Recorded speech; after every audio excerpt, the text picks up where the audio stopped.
So it's definitely no secret that I like SoFi stock. I have a very heavy position with SoFi stock, and I generally believe it's going to perform very well over the spans of 3, 5, and 7 years from now. But just because I own the stock doesn't mean that I think there are zero risks, and it doesn't mean I have no worries with SoFi stock. Today in this video, we're going to talk about my biggest worry with SoFi stock. This is something that one of the members in my Patreon asked me through a private message, and I thought it was so good of a question that I wanted to make an entire video about it. So I hope you enjoy this one. I'm excited to get into it, but first, if you're new here, I'm Austin. I'm a co-owner of cloudmusicsuite.com. I'm also a stock market investor, and as I already mentioned, most importantly for this video, I am a SoFi shareholder. It's a top 3 position for me. Depends on the day as to where it is in the rankings. If you're not subscribed to the channel already, become one of those 3,700 or so people, and if you haven't seen any other SoFi videos on my channel, check those out as well, and consider becoming a member of the Patreon if you want to support the channel. Appreciate you doing all that. Let's jump into the video. So my biggest worry with SoFi stock is actually inside of their loan portfolio. So first thing to realize about this is that SoFi management team has said that loans are actually going to decelerate from 2023 levels to be somewhere between 95 and 98% of those 2023 levels on the loan side as it relates to revenue.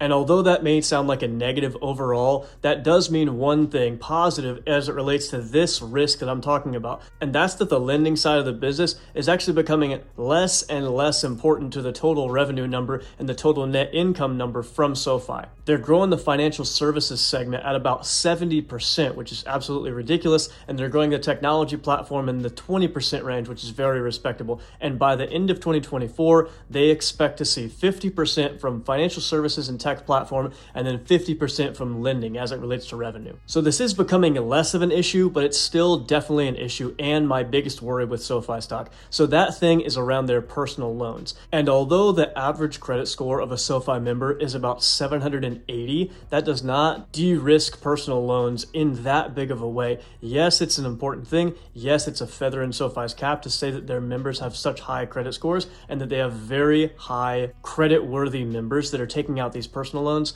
but it doesn't change the fact that personal loans are going to be one of the first loans that go if we get any kind of weak economic environment, if we get any kind of jump in the unemployment numbers, and if we get any type of recession, even just a mild one. Of course, a deeper recession and a worse recession would mean even worse things for SoFi as it relates to those personal loans. Personal loans are not the first type of credit that gets defaulted on, but they're the second. Credit cards will go first, then personal loans, and then other things that are secured loans, and then collateralized loans like home loans and auto loans, etc. And your first thought might be, well, wouldn't pretty much every bank be in jeopardy if we went into a recession? Yeah, sure, but the issue is the percentage of the loan portfolio for SoFi that is made up by personal loans. When we compare that to somebody like JP Morgan, it's insanely higher. So let's check out the numbers. SoFi's personal loan portfolio takes up almost 70% of the loan value. And when we compare that to JP Morgan, it only takes up about 10% of JP Morgan's total loan portfolio value. That is way, way higher. Low priority loan to be taking up 70% of your loan portfolio is not a good look. These are extremely high risk-weighted loans at 125%, and that was just recently brought up from 100% risk weight to 125% risk weight on the personal loans.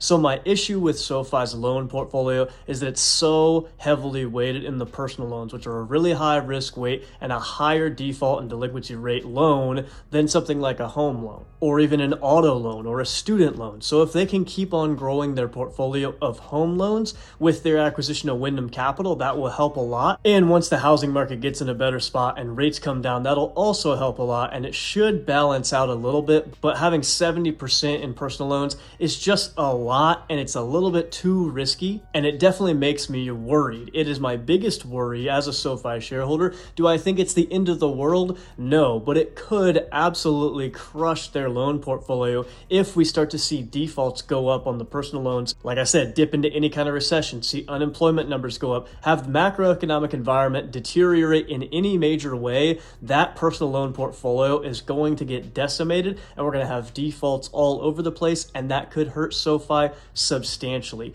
Do I think we're headed towards recession? No, I don't. And if we are, I don't think it's going to be a deep, crazy, hardcore recession. I think it would be a mild recession because the Fed stays too high for too long. They're between a rock and a hard place right now. If they cut right now, we're probably going to get really sticky inflation at the 3.5 5% range. If they wait too long, they might be able to get inflation numbers down to a 2% increase on an annual basis like their goal, but they might go too far and they might cause a recession.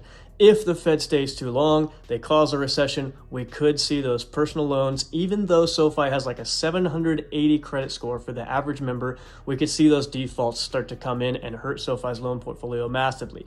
The good thing about this is they're decreasing their total revenue from the lending side substantially. I said earlier they're going to have a 50% split between financial services and tech platform and then lending for revenue in 2024. They're probably going to push that even further in 2025, so it's more heavily weighted toward financial services and tech than it is the lending platform. So they can really be a fintech stock rather than just a bank stock with a large loan portfolio, with a lot of that loan portfolio being in personal loans. So it's not so much of a worry and so much of a risk to me that I'm going to sell my SoFi shares. It's not so much of a risk and worry that I'm going to stop buying SoFi shares. I'm still buying small amounts on a weekly basis. As long as we're in the $7 range, I'll still be buying some bonus shares. I have built out the position in a massive way. It's a larger position than I thought I would build SoFi to when I first started buying that position multiple years ago.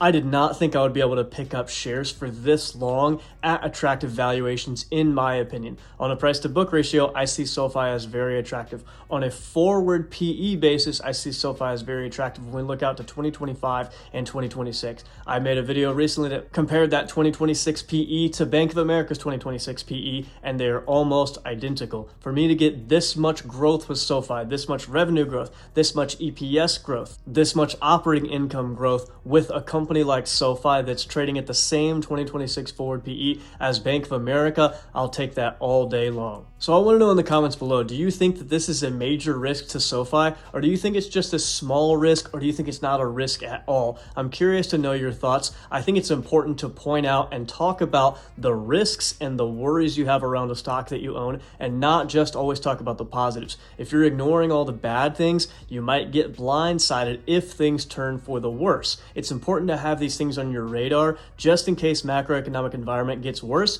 We're going to be able to see the personal loan portfolio destruction coming from a mile away. So it's better to be informed about the risks and the worries as much as it is to be educated and be aware of all the great things happening with the business. Let me know what other risks you see with SoFi out there. What do you think the biggest risk is with SoFi stock? I want to hear about it in the comments. I want to think about those risks as well. You might have thought about something that I haven't ever thought about with SoFi stock as it relates to a risk or a worry, and I want to hear about those things. I appreciate you being here in a massive way. Thank you so much for tuning in. Have an amazing day.